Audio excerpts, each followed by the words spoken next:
So I'm Holly Clapp with Nexus Advisors. And I'm Andrew Eppes, also with Nexus Advisors. Great to be here. So we're here today to talk about how we help trades-related businesses plan, and we feel like we can really add a lot of value to these type companies because they are unique. Trades-related businesses, we mean construction firms, manufacturing, subcontractors. That's a real niche that we've developed as planners. And we understand that these businesses and their owners usually leave most of their wealth within their company. But we know that eventually they may want to retire and monetize their business. And we feel like it's important to help them plan and get ready for that, whether that's 6 months from now or whether it's 10 years from now. Yeah, and what we see with a lot of trades related owners is that they got their education by doing the job, by becoming an expert in that particular trade, learning how to win jobs and run crews and getting your technical proficiency. But there really isn't a school to go to or an education on how to build a lasting transferable business, and so that's really the need that we're trying to help serve in the trades related space. Well, and Andrew, I know you've seen this with some of your clients and our clients that we work with together. There's some unique risks. What do you think are some unique risks that the different trades related business owners have? Well, I think the first one could be. I think the first one's concentration risk. I mean, most people that own a company, about 80% of their net worth is tied up in their company. And so, if you compare that to a typical W-2 employee, their wealth is being built outside of something that's illiquid, that's not tied to their performance. They're building liquid assets in their savings and their investments and things like that. Versus somebody that owns a company, their wealth is very, very illiquid. They have a lot of control over it, but that's a lot of concentration risk in some things that you really can't control. Well, and selling these businesses is not like selling a house or selling a stock in your portfolio. You can't just snap your fingers and go, okay, I'm going to sell. No, you're absolutely right. It takes time, and it takes a lot of purposeful planning to first of all figure out how to sell it, and then the steps you need to take in order to maximize the value. I think we should dive in a little bit more and just talk about some of the specifics around that. One risk is how owner centric a company can be. And when we talk about a company being owner centric, you can test that. You can say, what would happen in the business if you went on a month long vacation? Would it be able to run itself? Absolutely, that's a great point. Um, Yeah, I mean, we ask our clients that all the time. What would happen if you were gone for 3 months? Would how well would the business run? Or we'd ask them, how reliant is the business on you from 1 to 10, to really try to figure out, hey, how much does this company rely on you, and how is a buyer going to view that? Well, Holly, Yep. do you want to talk about a couple examples of we've got I think a couple case studies on real life owners to kind of contrast how you can go about uh, looking at the process of selling. I would say, first of all, the one example that I've seen was a company that they were a manufacturing business, and the owner started the business 30 years earlier. And at first, he had a junior partner that eventually decided to retire before the founder did. And then his sons joined the business, and he thought, hey, as they get older, they'll be able to gradually take over the business for me. Or, when I pass away, they'll be able to step in and run the business for me. Right. And so what kind of leader would you say he was? Like, how did he run that company? Oh, definitely. I'd call him an alpha leader. Everything was centered around his decision making, and he was staying in control no matter what. And it was kind of his way or the highway. And Okay, so great. Yeah, yeah.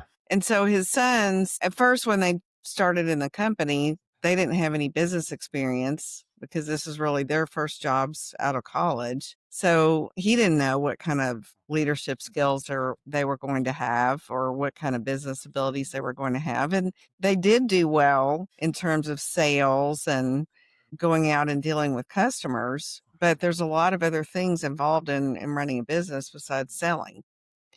And he didn't gradually mentor them and coach them into that leadership role. He just assumed that it would be trial by fire someday, I guess, whenever he died at his desk or whatever end of life looked like for him. Yeah, it's almost like, sometimes we can become a victim of our own success because you build something through the skill set and knowledge that you build over time. You build this really valuable company, but then there's a whole other set of skills that are needed and knowledge that's needed in order to keep that thing going and to figure out what you want to do next. It's kind of like having the tiger by the tail. Well, and then the problem we saw with him was that really blew his assumption was he started developing some cognitive issues that were diagnosed. And it became clear that he wasn't going to be able to just run the business until the day he died, and that his sons were going to have to step in and run things. But then one of them had a health problem, and then the sons themselves had a lot of sibling rivalry and didn't see eye to eye on things. And so now the whole thing is in a quandary because it would be difficult for them to sell unless the sons completely got out of the way or um, were very cooperative in a sales process, which they may or may not be. And then who knows how they'll run the business after dad is not able to. So Yeah, yeah. Well, you bring up a good point about the different paths that somebody can take, whether they want to go take their business to market, look for an outside buyer, or maybe they have people in their company that they care about or family members, and they want to pass the company on as a legacy.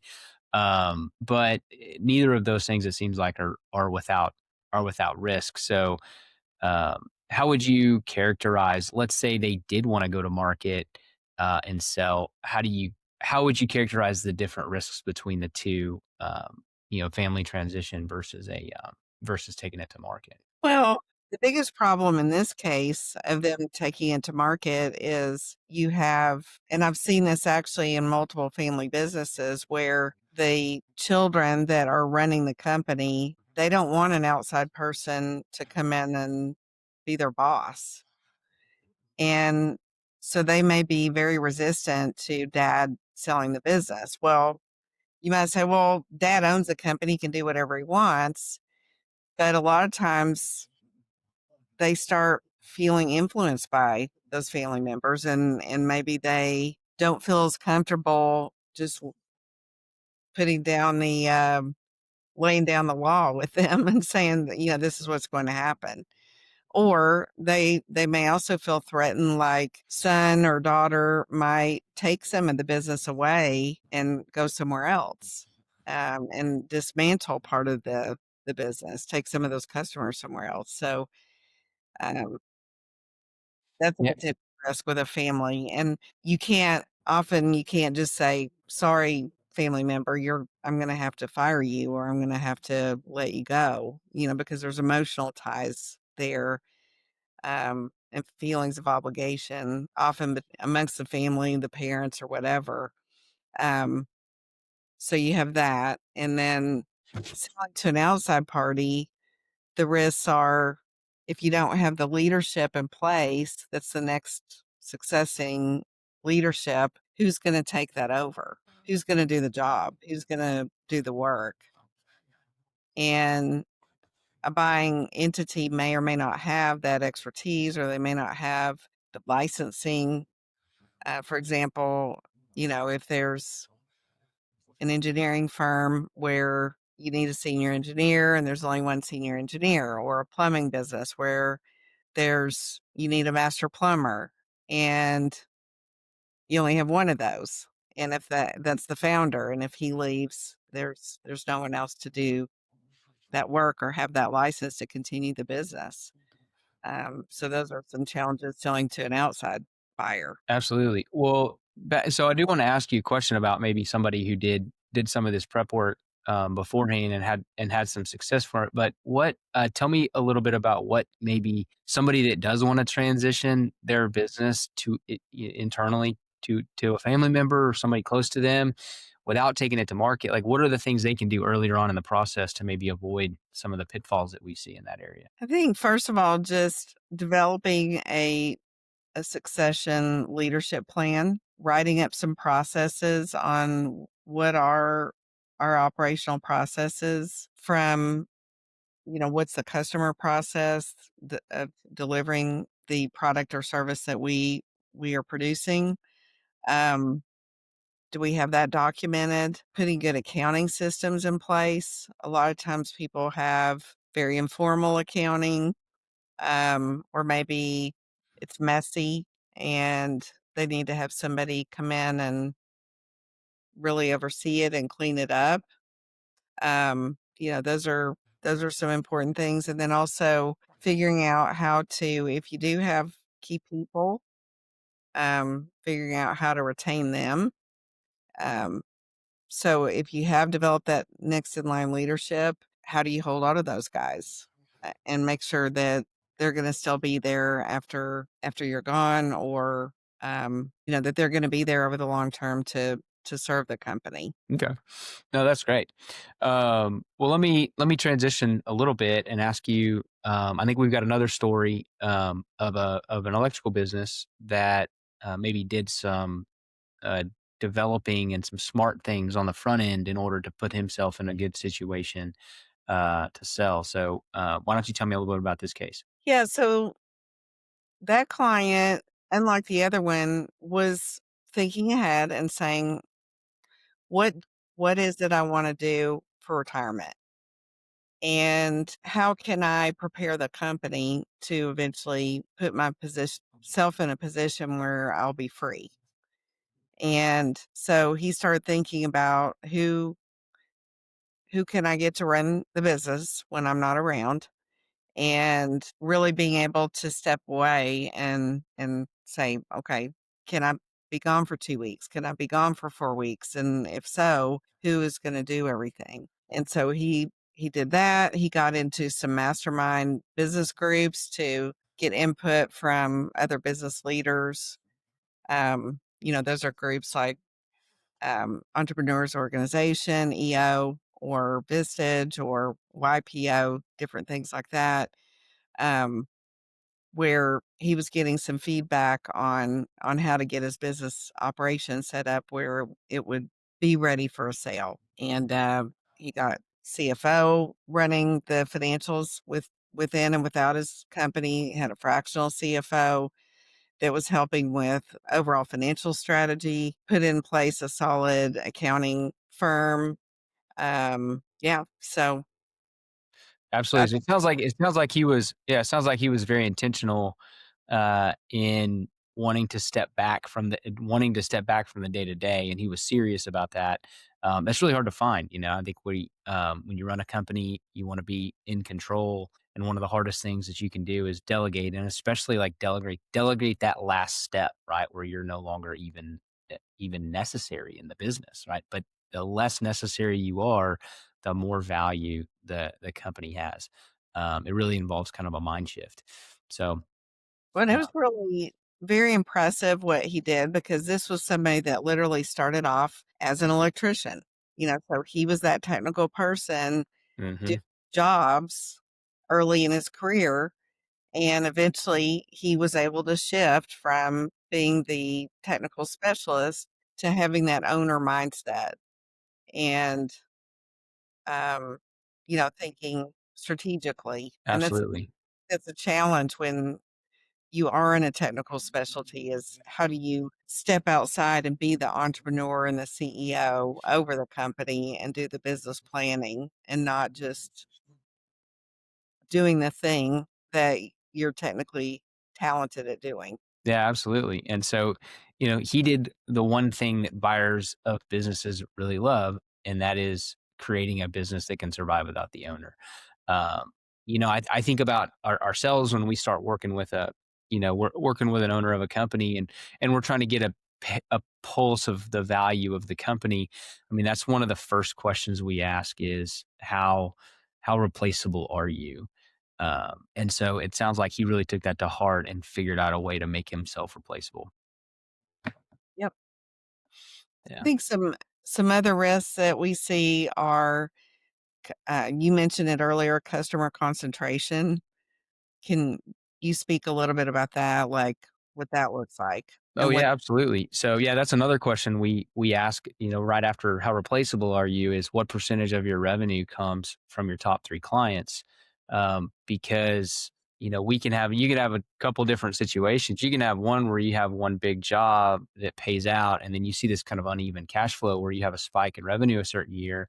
A buyer is going to be pretty wary of something like that. They want to see consistent um, jobs coming through, and they're probably going to try to discount that kind of a spike. You can also have an existing client where you may even have a contract or continual work, but maybe a high percentage of your revenue is coming from that one client. That a buyer's going to see that as pretty risky, especially if that relationship is with you. And so that's also a thing that's going to really get discounted. So finding ways to diversify not just your existing client base, but sometimes we see companies even go find a complementary business to kind of hook up where a plumbing company hooks up with an HVAC company and they have more diversification. So finding ways to diversify the client risk and then those just uneven cash flows, that will really help make your business attractive to buyers. well, you just brought up another really good point, uneven cash flows. One time I saw a company that had a valuation done because the owner was thinking about selling in the next year or 2 and had a really good year in 2019, but then COVID hit and their business was very tied to construction, particularly in the office sector of real estate. And this is an engineering service type business. And after that happened, they went into a trough and they've never really fully pulled out of it. So buyers are really looking for consistency in cash flow, and they are probably going to have a tendency to discount if they see 1 year like that out of, 3 or 5 years that was Absolutely. high. They might say, "Well, is that really a trend that's going to continue or, is that just was that more of a one-off situation?" Yeah, absolutely. That's a great point. So that brings us to the what we'll call the freedom window, and that means the first 12 to 24 months uh, before you want to sell, where you purposefully reduce risk, um, clean up cash flows, you get your business sale ready, get a board of your own board of directors of advisors, like a CPA, financial advisor, business attorney, M&A specialist. You kind of get all these guys together, and women, excuse me. You get all these people together, and you really figure out what your game plan is. Yeah, and each one of those different professionals that are on your advisory team are gonna be looking at things through different lens, and they'll have different advice that will help the business get ready. Um, but I think some of the things we mentioned today are getting a good accounting system, determining who your succession leadership is, um, what processes do you have, and have they been documented and written down? Having a good leadership team from an advisory perspective on all different fronts. Um, Figuring out how you can diversify the work so that the owner's not doing everything and that the business can survive without him or her. And one other thing we haven't mentioned is the idea of really knowing what target net worth you need to have to be financially free. And, that's where we can really come in and help them model that. Can you just describe that a little bit? Yeah, absolutely. I think, a successful owner of a company is going to have a free cash flow from the business that's providing their lifestyle. And it may be a good, comfortable lifestyle that you really enjoy. But not a lot of people have put pen to paper on, okay, if that business was not providing that income for me, what lump sum of money, what pile of money would I need to have to recreate that lifestyle? And so that's an exercise that would be important to go through before you sell. You don't want to be sitting at the offer table actually figuring out the numbers and say, wait a minute, this sales price is not going to recreate my income. It's not going to do what I need it to do. That's something that you want to have in your mind from the start. And so that's something that we help our clients come to is like, what is that pile of money that we need, given what you're going to do with it when it passes, how much you need to have come out, how long you need the income, figuring all those things out so that you have that sales target in your mind, and then have something to work towards. Yeah, I find a lot of times people just assume this lump sum of money is gonna be plenty, and that they will be able to recreate the salary that they're already paying themselves, the free cash flow that you mentioned. Um, but it's important not just to invest money, but to actually think about how you can methodically distribute it from that amount of money. And is it workable? Will it last? Will it last the rest of your life based on your spending habits? And some that's what we help people do is really model that and determine, are all the numbers meshing together? And are you personally financially ready to go through that process? And if you're not, what do you need to do to get there? And a lot of the things we mentioned today are steps you can do to make the company more valuable and de-risk it and get it ready for a potential buyer down the road. Awesome. Well, I think it'd be a good point to wrap it up. But is there any last words that you want to share before we send everybody on their way? I would just say it's just really important to be intentional and to set some goals, even if, you think a sale's a long way down the right a long ways down the path from now. You definitely don't wanna wait until the last minute. You don't wanna reach a burnout phase or, just say, "Okay, I'm ready to sell tomorrow," because you're probably going to be leaving money on the table, um that you could have built up more with some preparation. And so we just really want to encourage people to plan ahead and be thinking about their long-term plan as soon as possible. Great. Awesome. Well, hope you guys join us next time as we continue the series on um getting ready to sell. Thanks for joining us today. Have a good one.